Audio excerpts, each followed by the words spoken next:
Hello and welcome back to the show, Your Real Estate Today. Hey, it's Paul Jameson, your host. So glad that you are with us today and excited for that.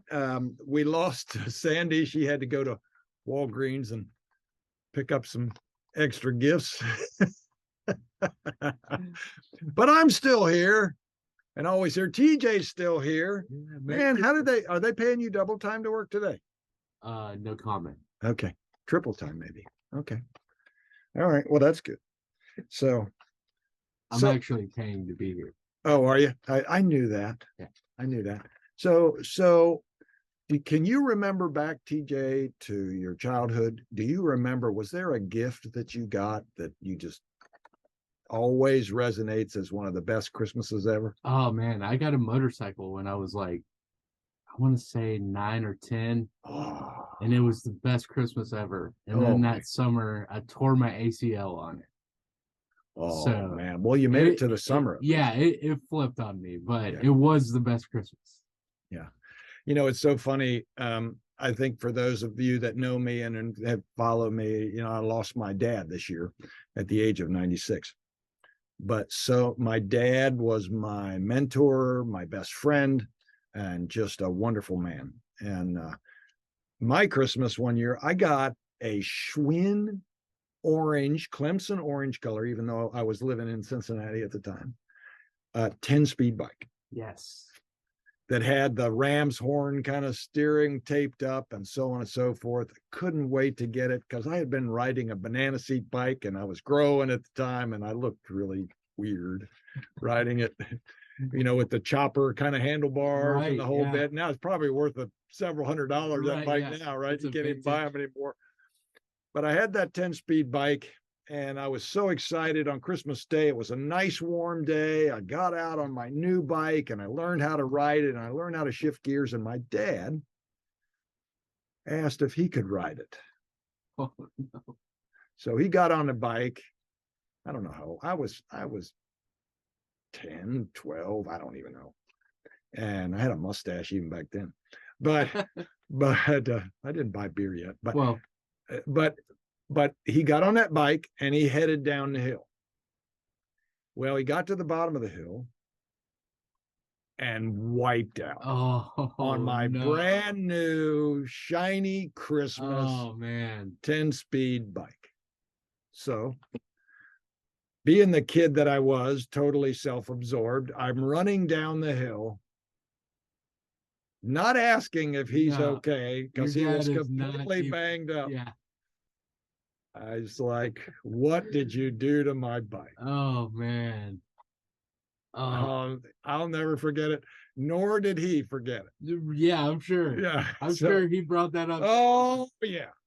Yeah, like the same thing I said to him one time about the gold in his teeth. We'll leave that one alone. But my dad was the best. I miss him terribly. But Christmas memories, we've all got them. And just like getting a showing request on Christmas, it was the most bizarre thing. I can't believe that. It's true. Yeah, it really was. All right. So I got cash in my safe, right? Cash in my safe. And I want to buy a house. Or let's just say, my dad slipped me some dough. Kind of here's a little 10,000, right here. And it shows up in my bank account all of a sudden. Why can't I use that money to buy a house? It's my money. Well, one of the things Sandy would have said if she were here is two things have to happen. Money has to be sourced. Where did it come from? And it has to be seasoned. How long have you had it? Money in your safe is not sourced money. Now, if you're not getting a loan and you're buying a $250,000 house and you're buying it with money from dad or money in your safe, you can do that all day long. You might get a letter from the IRS wondering why you have become the most recent Federal Reserve, because the bank's going to, raise a red flag if you walk in with $250,000 in cash because no attorney is going to let you bring that to the closing table. None that I know anyway. So just make sure your money is sourced, right? And that you talk to your lender about where your money's coming from and how you need to trace it. That's pretty important. All right. And last, with pent up demand out there, why are there not more homes on the market? Well, that's a twofold answer. Number one is most people that sell typically want to buy. So they are sitting on a home that either more than likely has a lot of gain in it, but has a mortgage attached to it that is probably significantly lower than the mortgage rates today.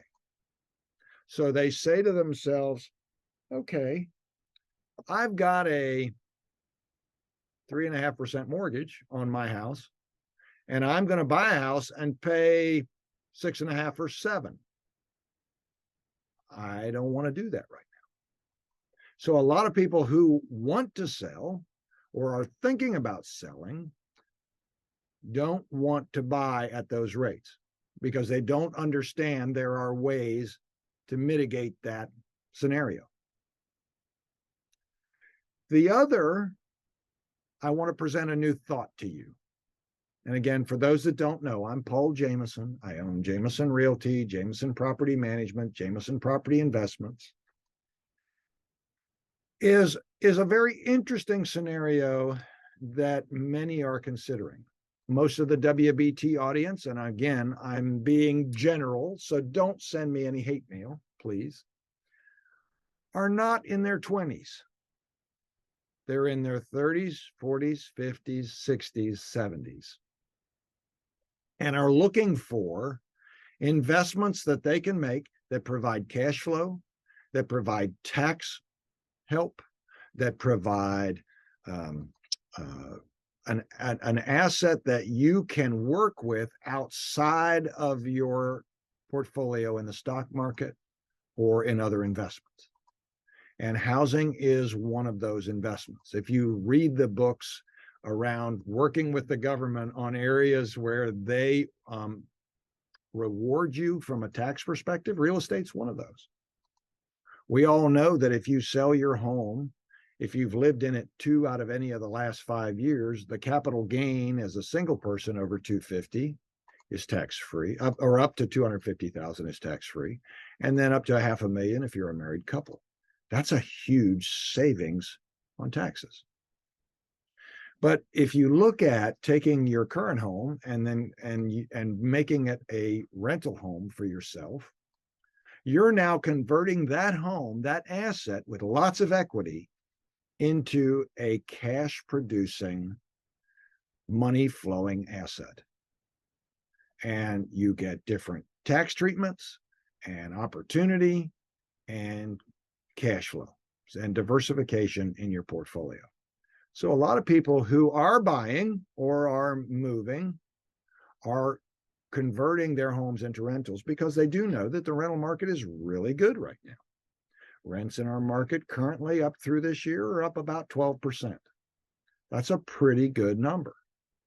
Now, I just want you to realize that that's one of the reasons why even those that want to sell are waiting, hesitating, or doing something else. So that's pretty important. All right. Well, if you have questions and you want to talk about your home, you want to talk about your real estate, or if you want to call, say, Sandy, I'll give you Sandy's number. It's 704-577-0144. She'd love to talk to you. She gives great service about the market. If you want to talk to me, 846-DONE, 846-3663, or on the web at myjamesonhomes.com. And if you put Paul in front of it, Paul at myjamesonhomes.com, you could email me as well. All right, so my wishes, I know TJ's wishes, Sandy's wishes are for you to have a merry, joyous, blessed Christmas. Merry Christmas to you. And we'll talk to you after the new year. God bless. Take care. The show Your Real Estate Today here on News Talk 1110 99.3 WBT.